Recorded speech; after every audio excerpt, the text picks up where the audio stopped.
so that you're able to express it. It's not difficult to talk about it, and you don't have... It seems like it is. See, the mistake that you made, one of the men... Yeah, understood. You're trying to get the fringe people in to be reasonable. You're never going to do that. The Heritage Foundation lead is not the fringe, and when I watch... No, it is. The people don't know what that is. Most Americans, I put the number at 70%, are good people. I don't doubt that. Want acrimony. They don't want violence. I don't doubt that. Jon Stewart obliterates Bill O'Reilly after fake information. In a clash similar to the unforgettable debates of the past, Jon Stewart and Bill O'Reilly have once again faced off, igniting a fiery discussion that has captivated audiences worldwide. After a decade, Stewart revived what he once called The Daily Show's worst legacy by reuniting with Bill O'Reilly. The show, originally set to broadcast from the Republican National Convention in Milwaukee, was abruptly canceled following a shocking incident, an attempted assassination of Donald Trump in Pennsylvania. With a sense of urgency, Stewart chose to film the episode from New York, where he took on Bill O'Reilly, the former Fox News host and a familiar adversary. O'Reilly, who appeared on The Daily Show multiple times between 2001 and 2014 when Stewart was the permanent host, found himself in the hot seat once more. This marked the first time in a decade that the two had reunited on cable TV. O'Reilly acknowledged that the two had previously faced off. We are able to disagree without hating each other. Now, I truly hate him,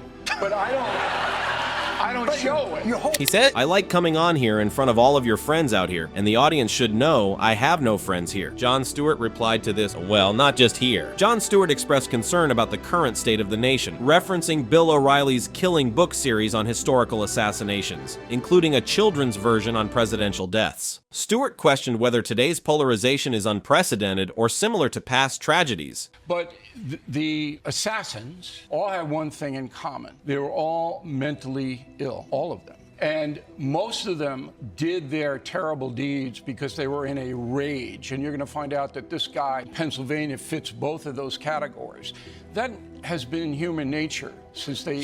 Following O'Reilly's remarks about the mental health of assassins throughout American history, Stewart took the opportunity to explore the complexities of the topic. Stewart, ever quick to challenge such blanket statements, brought up the infamous case of John Wilkes Booth, the man responsible for the assassination of President Abraham Lincoln. Stewart interjected, keen to explore the nuances of historical motivations. Bill O'Reilly replied, "Well, John Wilkes Booth was a fanatical conservative and racist who hated Lincoln." Stewart joked on it, getting a laugh from the crowd, saying, "Good thing that's gone out of the country." Reacting to the recent assassination attempt against former President Donald Trump on Saturday, O'Reilly didn't hold back in expressing his concerns. We're now in a society where hatred is rewarded. It's incentivized, it's monetized. That's right. And the hate brigade is now pulling back a little bit because they have to, but they're going to be back in 2 weeks because they get paid to do this. They're so untalented. As Stewart attempted to interject, O'Reilly silenced him, insisting on making his point. He argued that the kind of respectful disagreement they once shared is no longer valued. But now that's not rewarded. That kind of detente where two people look at life differently isn't rewarded. The haters get the big money, and so that's what you have, and I think all Americans start to hold the corporations accountable. He further, "Can't do anything about the guys in the basement that are chucking this stuff out, and you just had it on, these conspiratorial nuts. Can't do anything about that. But you can say to corporations, you better knock this stuff off. You better stop calling people racist and Nazis and this and that." The discussion revealed that the tension between Stewart and O'Reilly reflected broader media and societal challenges. Stewart, with his sharp humor and critical insights, countered O'Reilly's views, stressing the need for truth and accountability amid widespread misinformation. The debate intensified as O'Reilly criticized what he saw as a liberal focus on the political affiliations of controversial figures, specifically pointing out the emphasis on Trump's alleged shooter's Republican registration. So this kid, 20 years old in Pennsylvania, we don't know what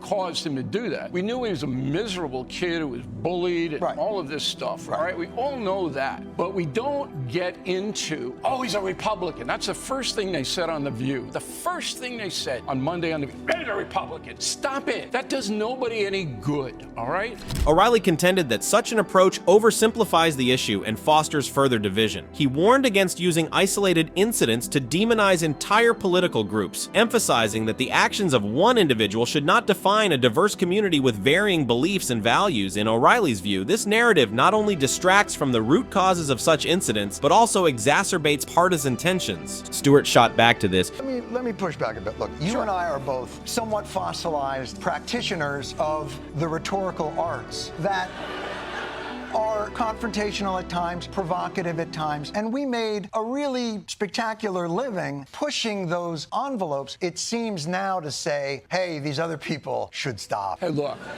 Stewart emphasized the idea that individuals who are violent are commonly associated with mental illness, but it is important to focus on the underlying beliefs that can trigger violent actions. Stewart highlighted the importance of allowing open and passionate communication, enabling individuals to defend their viewpoints thoughtfully. O'Reilly concurred, stating that the true difficulty lies in promoting conversations carried out with sincerity. Bill O'Reilly cited a recent Lester Holt interview where President Biden argued that criticizing Trump is crucial to defending democratic values, even if it risks escalating political tensions. Stewart and others reacted with a mix of laughter and agreement, stressing that while strong criticism and debate are important, they should not overshadow constructive dialogue. O'Reilly pointed out how they engage with people, emphasizing that despite their careers involving challenging and at times mocking other people, it's important to differentiate between debating and causing harm. The fanatics on the left and the right want to see their opposition destroyed. They want to hurt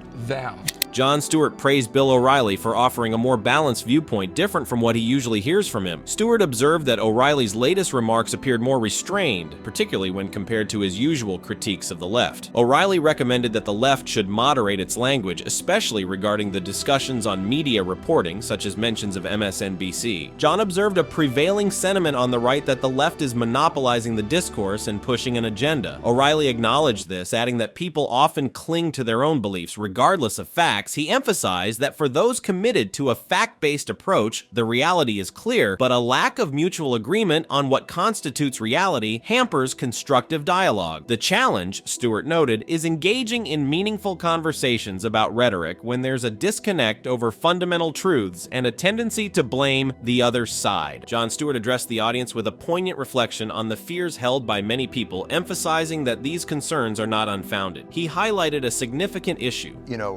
Allows that. Right. And you're just like, what are we doing here? O'Reilly replied to this and criticized the attempt to reason with fringe elements, arguing that such efforts are misplaced. He asserted that most Americans, about 70%, are decent individuals who seek to avoid conflict and violence. He emphasized that the focus should be on appealing to these reasonable people rather than engaging with those who are intent on undermining the other side. When Stewart tried to refer to Donald Trump as O'Reilly's candidate, he refused, saying that he is a registered independent. The discussion turned serious, focusing on the stolen election claims and January 6th events. Stewart warned that undermining the transfer of power endangers democracy, while O'Reilly sarcastically suggested that Trump would be ahead in the polls if not for January 6th. Their disagreement showcased their differing views on the political climate. To back up his stance, O'Reilly took a piece of paper out of his pocket and started highlighting Joe Biden's performance as a president. Stewart also agreed to him, but tried to defend Joe Biden's performance by referring to the COVID period, to which O'Reilly replied that Trump also had 2 years of pandemic period. Jon Stewart and Bill O'Reilly's renewed clash highlighted the deep divisions in today's political landscape. Their debate showed how ideological extremes shape narratives in public discourse, often undermining constructive dialogue. Despite their fiery exchange, both shared a concern for the state of political debate, emphasizing the need for more measured and honest dialogue. Thanks for watching. If you liked this video, give huge thumbs up and subscribe for more content.